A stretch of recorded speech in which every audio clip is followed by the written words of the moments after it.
ஒரு அழகான காட்டுக்குள்ள 2 முயல் வாழ்ந்துட்டு இருந்தது. அதுல ஒரு முயல் ரொம்ப சுறுசுறுப்பா இருந்தது, மற்றொரு முயல் ரொம்ப சாமர்த்தியமாகவும் இருந்தது. அந்த சாமர்த்தியமான முயல் குளிர்காலத்துக்கு தேவையான உணவுகளை சேகரிச்சு வச்சிட்டு இருந்தது. இத பார்த்த மற்றொரு முயல் எல்லா பழத்தையும் அவனே எடுத்துக்கிட்டானே, எனக்கு ஒண்ணும் கிடைக்கலையே அப்படின்னு அந்த முயலை பார்த்து பொறாமப்பட்டுச்சு. அந்த பொறாமப்பட்ட முயல் தனது நண்பன் கிட்ட வந்து எப்பவும் இந்த பழங்களை சேகரிச்சு வச்சிட்டு இருக்கே அப்படின்னு கேலி கிண்டல் செய்து சிரிச்சிட்டு இருந்தது. சில நாட்களுக்கு பிறகு குளிர்காலம் வந்தது. காடெல்லாம் பனியால மூழ்கிட்டே இருந்தது. அந்த பொறாம முயல் பசியால நடுங்கி போய் இருந்தது. ஆனா சாமர்த்தியமான முயலோ தான் சேகரிச்சு வச்சிருந்த உணவை தன்னோட வீட்டுல இருந்து சந்தோஷமா சாப்பிட்டுட்டு இருந்தது.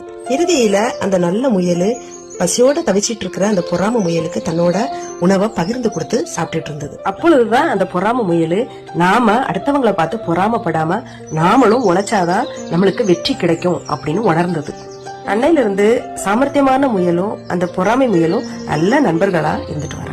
நண்பர்களே, இந்த கதையில சொல்ல வர கருத்து என்னன்னா, நாம அடுத்தவங்களை பார்த்து பொறாமப்படாம நம்ம உழைப்புக்கு மேல நம்பிக்கை வச்சாதான் நம்மளுக்கு வெற்றி தேடி வரும். சரியா நண்பர்களே? உங்களுக்கு இந்த சாமர்த்தியமான முயலும் பொறாமை முயலும் கதை உங்களுக்கு பிடிச்சிருந்தா சப்ஸ்கிரைப் பண்ணுங்க, கமெண்ட்ஸ் பண்ணுங்க, லைக் பண்ணுங்க. தேங்க்யூ.